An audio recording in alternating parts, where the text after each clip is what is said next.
నువ్వేంట్రా పొడిచేది? నేనే కాల్ చేస్తాను. పొడిచేస్తా, కాల్ చేస్తా, పొడిచేస్తా, కాల్ చేస్తా, పొడిచి పారదొబ్బుతా, కాల్ చేస్తా, పొడిచేస్తా, కాల్ చేస్తా. అయిపోయావు.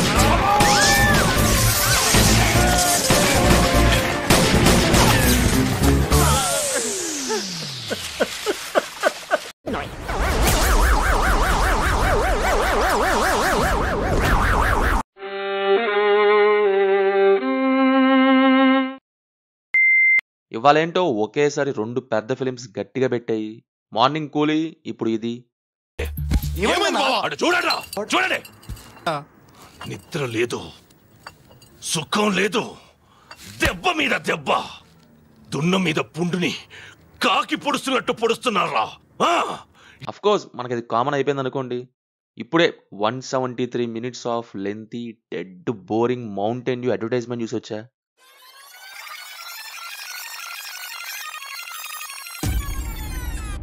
అదే వార్ 2 సినిమా కాదు ఇది, సినిమానే కాదు ఇది, మౌంటైన్ డ్యూ. భయం బదులు గెలిచి చూడు అడ్వర్టైజ్మెంట్ కోసం తీసిన సీన్స్ ఇవన్నీ.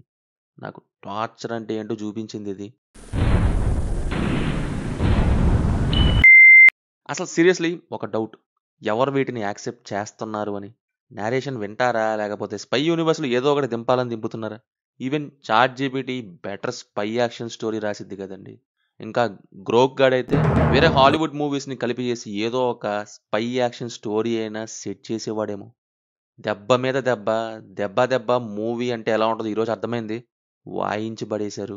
ఆ మూవీ ఎక్స్పీరియన్స్ ఇలా ఉంటుందా అని మొత్తానికి నేను చూసాను ఈ 2 సినిమాల వల్ల ఈరోజు దెబ్బ దెబ్బ మూవీని. ఇది అచ్చా క్వాలిటీ సాబ్, మేడ్ ఇన్ తైవాన్. లెదరేగా? అవును సాబ్. ఓ 10. స్పై యూనివర్సా? ఏ యాంగిల్లో ఇది స్పై యాక్షన్ అంటే స్పై యూనివర్స్లోకి వచ్చిందండి చెప్పండి. అసలు స్పై మూవీలా ఎక్కడ అనిపించింది? వాళ్ళల్లో వాళ్ళే పాయింటే లేకుండా డుషుమ్ డుషుమ్ అని తన్నుకుంటారంట. చివరి 2 నిమిషాల్లో కలీ గ్యాంగ్ని వేసేస్తారంట. కలీ గ్యాంగ్ని ఏయటమే మిషన్ అవ్వాలి కదండి. వీళ్ళ సోదేంటో ఇక్కడ. సరే పోనీ వాళ్ళ యాంగిల్నే చూసుకుంటే 4-5 ఈవెంట్స్ పెట్టేసి ఆ బొక్కలయ్యని 3 గంటలు లాగేద్దామని. లిటరల్లీ హెడ్ఏకే థియేటర్లో.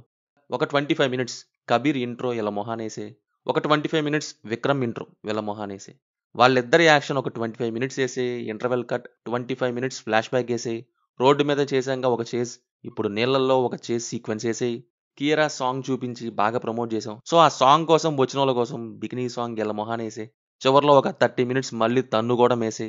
ఇప్పుడు ఇదంతా తూచ్, ఇదంతా ఏం జరగలేదు. ఇప్పుడు 1 minute అందరినీ వేసేయి. వచ్చిన వాళ్ళు పడుకొని ఉంటారు, మొహం మీద నీళ్ళు వేసి లేపి పంపే అని ఒక ఎండ్ కార్డ్ వేసి. సారీ, మిగతా అంతా కంటే చివరిలోది వేసుంటే బాగుండేది. క్లీనింగ్ స్టాఫ్కి టైం దొరికేది. అసలు ఏంటండి ఆ రైటింగ్?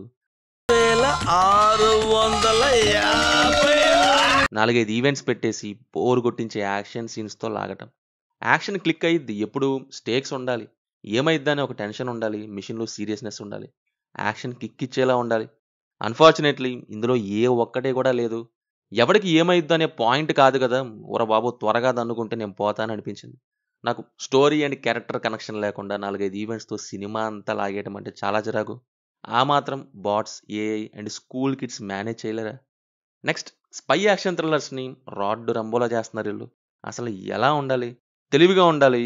ఎత్తుకి పై ఎత్తులు, స్పై ఏజెంట్స్ అండర్ కవర్లో మిషన్స్ చేసేటప్పుడు వాళ్ళ డెసిషన్స్, థింకింగ్ ఇవేమీ ఉండవు ఇందులో. గన్స్ వేసుకొచ్చేసి డూని పేల్చేయటం, హీరోయిన్ పెట్టి 2 సాంగ్స్ పెట్టేయటం, 3 యాక్షన్ బ్లాక్స్, 2 చేజింగ్ సీక్వెన్సెస్. అవి ఎంత ఘోరంగా ఉన్నా సరే వీళ్ళేంటో వీళ్ళ విధానాలు ఏంటో నాకు అర్థం కాదు. బడ్జెట్ పెట్టు, చూసేటోళ్ళకి బడితే పూజ చేయి అన్నట్టుంది. సీక్రెట్ ఏజెంట్ అనే ఫీలింగ్ ఏది?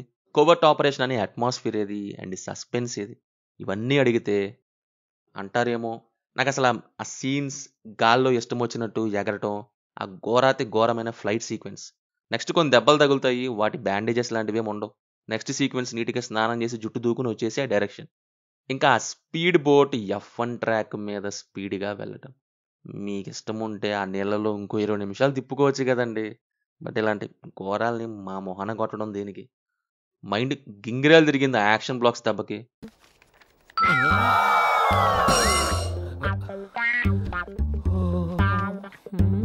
ఇప్పుడు బోయా న్యూటన్ కన్నా ఒక లిమిట్ ఉంటుంది. కొడితే అటు ఇటు 2 సార్లు బౌన్స్ అవుతారు, అది ఆయన బౌండరీ. మెహర్ నోలన్ కన్నా ఒక లిమిట్ ఉంటుంది. ఒక మిస్టీరియస్ యాక్షన్ బ్లాక్ని 1-2 పెట్టి ఆ మిస్టరీని మనకే వదిలేస్తారు, అది ఆయన బౌండరీ. ఇక్కడ ఏంటో మరి అసలు బౌండరీయే లేకుండా డిజైన్ చేసి పడేశారు. Most illogical dumb action sequences అనమాట. ఏదైనా చేయొచ్చు, బట్ యాక్షన్కి ఒక రియాక్షన్ అంటూ ఉంటుందని ఒక చిన్న మూమెంట్ ఇవ్వగలగాలి. బ్లండర్ మిస్టేక్ ఇందులో అది. Next characters. వాళ్ళ క్యారెక్టర్సే ఎందుకు అంత టైం తీసుకుంటున్నాయి అనుకుంటే ఇంకా వాళ్ళ మోటివ్స్ అండ్ కాన్ఫ్లిక్ట్స్ ఉంటాయి. అసలు అవి మినిమం కూడా అలా అనిపించలేదు. టామ్ అండ్ జెర్రీలా తన్నుకోండి అని ఏది పడితే అది కొట్టేశారు. కబీర్ అండ్ గ్రే షేడ్స్ ఉన్న విక్రమ్ అనే క్యారెక్టర్స్తో కొట్టిన సినిమా ఎలా తీయకూడదు అనే దానికి ఒక ఎగ్జాంపులే ఈ war 2.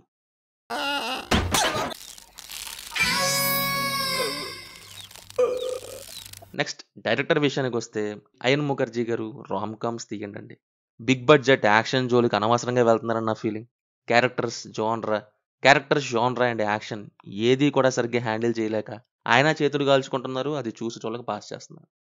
Performances wise NTR criminally wasted అని చెప్పచ్చు. ఇక్కడ అనవసరంగా తీసుకొచ్చారు ఏం లేని దానికి ఆయన్ని. యాక్టింగ్ కూడా ఎక్సెప్ట్ ఎమోషనల్ సీన్స్ మిగతా వాటిలో ఏం బాలేదు. విలన్ లుక్ ఇలాగే ఉంటుంది అనే దానికి ఒక సింగిల్ ఎక్స్ప్రెషన్ అండ్ యాజ్ యూజువల్గా బేస్ వాయిస్కి మార్చేయటం. ఇది అసలు చాలా ఆడ్గా అనిపిస్తుంది. ఆ బేస్ వాయిస్ అనేది మెసేజ్ ఉన్నప్పుడైనా ఓకే, కానీ సీరియస్ అనగానే అదే రిపీట్ చేస్తున్నారు అన్ని చోట్ల. హృతిక్ అయితే ఓకే చేసుకుంటూ వెళ్ళిపోయారు. కియారా తన రోల్ న్యాయం చేసింది. వైఆర్ స్పై యూనివర్స్లో హీరోయిన్స్ ఏం చేయాలి అదే చేశారు ఆమె. టెక్నికల్గా వస్తే బాబోయ్ దీనికి ఇంకో పెద్ద దండం. ఆ విఎఫ్ఎక్స్ చాలా పూర్గా ఉన్నాయి. బీజిఎం అయితే చిరాకేసింది. అవేవో 2 ఉంటాయి. కబీర్దేమో టరటోన్ అని, విక్రమ్దేమో ఏసే బేసే అని ఇంకోటి ఏదో వస్తుంది. 3 గంటలు ఇవే బీజిఎం. ఇంకొంచెం రెమ్యునరేషన్ ఇచ్చుంటే ఇంకొంచెం ఇచ్చేవాళ్ళు బీజిఎమ్స్.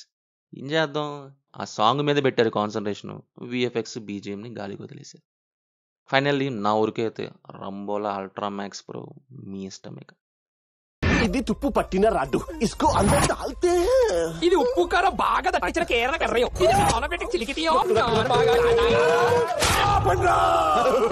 సినిమా చూసాక మీకు ఎలా ఉందో కింద కామెంట్స్లో తప్పకుండా మాతో షేర్ చేసుకోండి. రివ్యూ నచ్చితే వీడియోని లైక్ చేసి మన ఛానల్ని సబ్స్క్రైబ్ చేసుకోండి. Will meet in next video. Thank you. జై హింద్.